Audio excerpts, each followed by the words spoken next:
Really honored to be here today. Really thankful that HP can come here and present and talk to everyone about our role in the big data world. We get to see a lot of different types. Sports is probably a newer field, something that is just becoming relevant in the world of big data bases. We typically observe in our customer footprint many times, many terabytes, up to petabytes of data.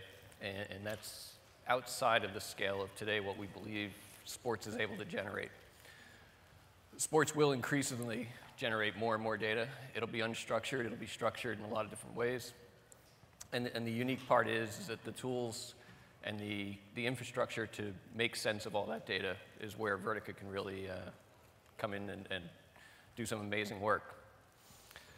I am going to run through some product specific, and then we're going to do some interesting science-y type stuff. So I'll try and keep it relevant. So just as I just outlined, is it coming up? Oh no, I'm sorry. Forgot, I have to do that one. What we see in big data are sizes that exceed what can fit into a single machine or what can be digested by a small staff. Our data sizes, like I mentioned before, in the terabyte up to petabyte range. And we're seeing more and more companies that want to store data in many different forms. Emails, fraud detection, all these things are more and more relevant, more and more interesting. Video, and more of the unstructured data types are coming into play.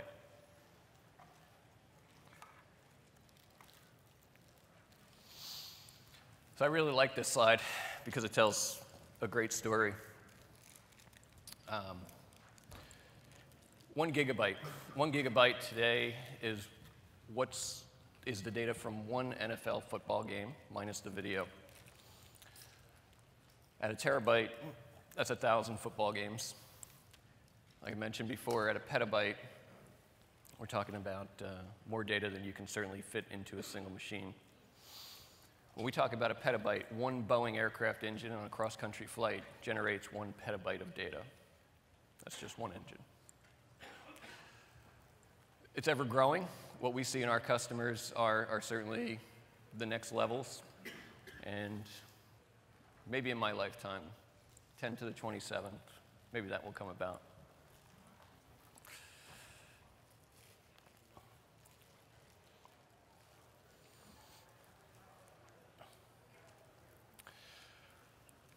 So in 2015, we will see 90% of data in mixed content types.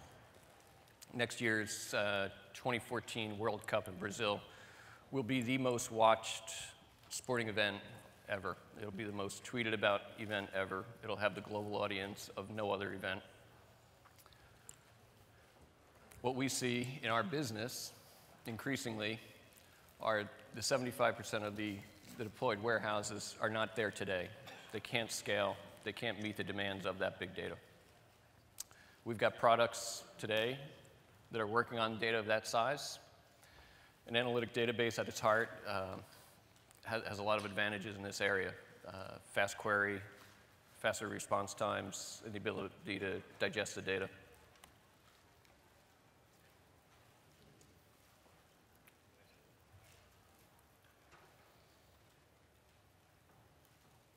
No. Technical problem. There we go. So for the students, this is a great field. I started out in the early 2000s with a degree in statistics. My parents asked me what I was going to do with it. Today, I learn more and more about some of the struggles that I see in all areas of digital content and all areas of analysis. Every single day, every time I go to a customer site, every time I talk to them about what the challenges are in their business, I thought that I knew a lot. I learn more. The possibilities in the field are really endless.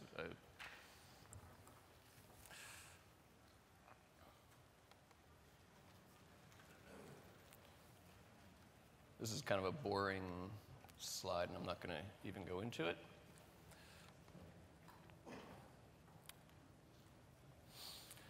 So the faster you can make your decisions, the faster you can operate against data that is unstructured, the faster you can get to the right decision making. We have many customers out there today. When they approach us first, they have some very small footprint of data, maybe some log files, maybe some transaction logs, maybe some credit card logs. When we go back a year later and they say to us, we enjoy the platform so much, we want to find new and interesting ways. We have these new sources of data that we're tapping into every single day. Can you guys meet the demands? And almost every day that we're there, we come up with new use cases. So the unstructured stuff is really blowing up.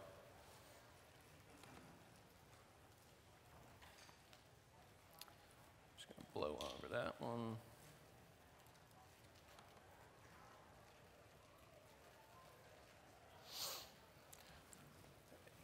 This is just a quick sampling of the people who we do work with, people who publicly allow us to mention their names. And you can see, again, we're in that healthcare space, and we're in the gaming space, we're in the telecom space, and that's really it's really growing all the time.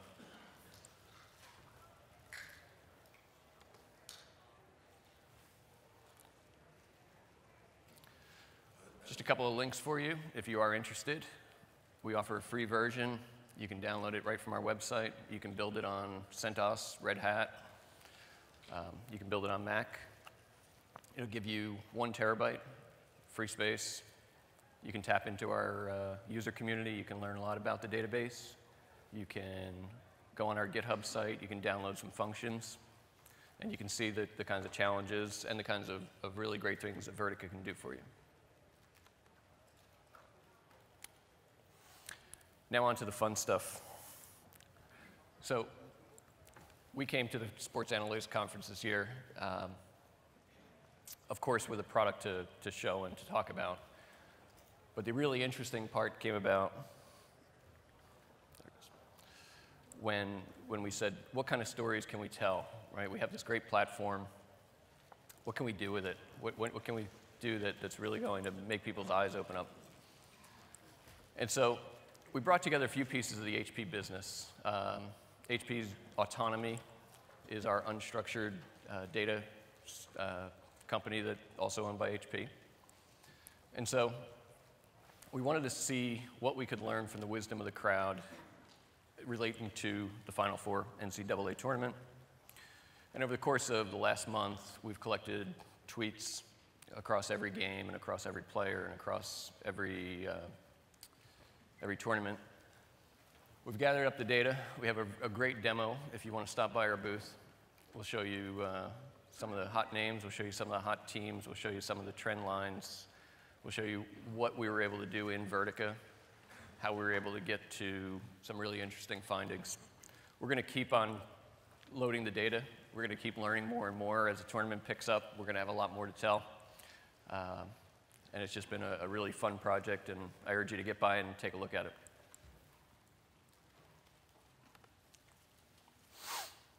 So now, I keep forgetting. To me, I guess that's a good place to start. Being a statistician, I'm always interested in the signal and noise. That kind of is the heart of everything that I do, everything that I approach, all the problems that I attempt to solve. And I think the graphic on the left, just for me, epitomizes everything about what a pure signal looks like. There's no faking it.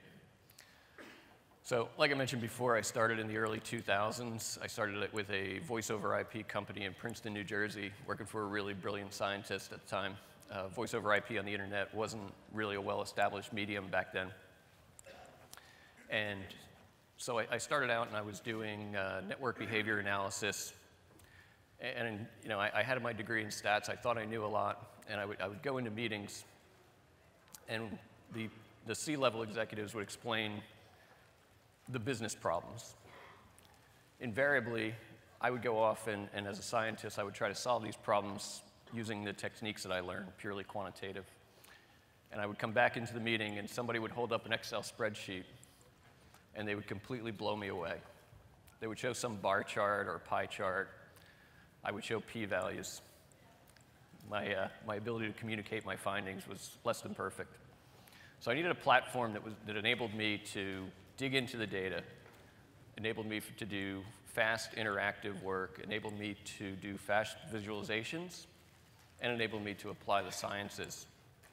So I started with the R programming language, and I'm really amazed today to see how far R has come. If you have used it, you know what I'm talking about. If you haven't used it, the buzz on the R language is just enormous. Lately, too, I've been moving some work into IPython, which I find also a really interesting analysis project. Last year, Vertica integrated R into our environment. You can now write native functions in R. You can deploy them in database.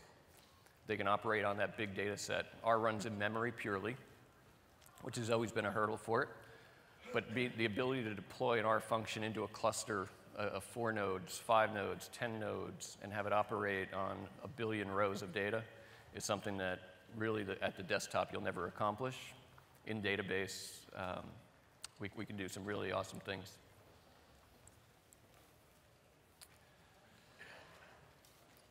So I mentioned in my CV, I absolutely am passionate about golf. I watch as much golf as I possibly can. Been a big golfer for a long time. This graphic is from TrackMan. TrackMan's a radar unit that you set up by your swing area, and it takes 27,000 samples in 3/4 of a second. So I hit a few balls, and you can see the radar unit taking all those samples is able to compute trajectories, ball flight, club head rotation, open club face, angle of attack,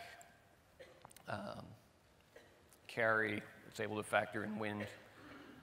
Today, right now, there's probably 3/4 of the members of the PGA Tour who either use a TrackMan or own one. And for me, at least, it says that in the PGA Tour, the adoption of technology is huge. There's almost no barriers. It's such a personal game. It's a game that generates a lot of data, and it's a game that has constant new technology advancements in the clubs. The players on tour are just getting stronger every year, and the data that they use and how focused they are about using that data in their everyday.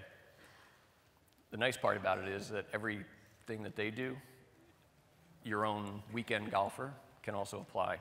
It's all widely available to us. Aside from being a golfer, I have this little passion about statistics. And so over the years, I've tried to make sense of how best can I predict who's going to win PGA Tour events. It's kind of my own little hobby, and I haven't talked to too many people yet who have done any type of data analytics work on tour data. I find it really interesting, and I guess mainly because it is an individual sport. So I've collected about 4 years of data. Up on the graphic, you'll see the number of metrics that I get for every single round of golf. This is Tiger Woods in last year's 2012 Honda Classic. He shot a 62 in the final round and didn't manage to win, but it was close. So in here, this is just the basic setup that I do in R for my statistics.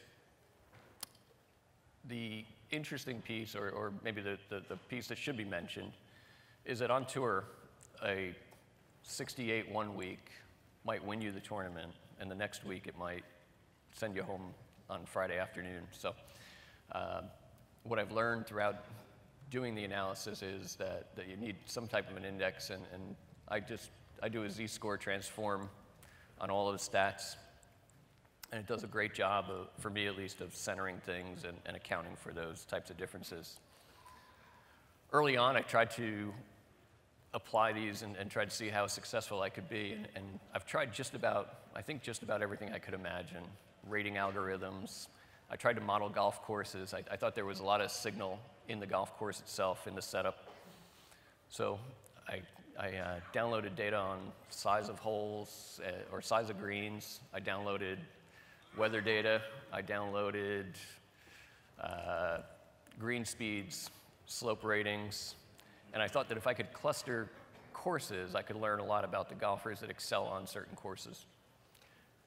It was good. It wasn't one of my better outcomes, but the point being, there's tons of data out there for the sport of golf, and there's a lot you can learn. And so this is what I ended up with, which is probably, this is 15,000 rounds of golf. So one of the biggest things I had to overcome was how many rounds of history actually tells me about the future behavior of things, the future state. And so do I apply a decay function over time to try to rationalize the fact that a good performance 4 or 5 weeks ago may not mean quite that today? It turned out about 8 rounds is about the right horizon of time to look at. I then apply the stock market has an indicator, the ADX. It's a trend strength indicator. It tells me a lot about if players are performing better, and players absolutely have some cyclicality and some seasonality to their performances throughout the year.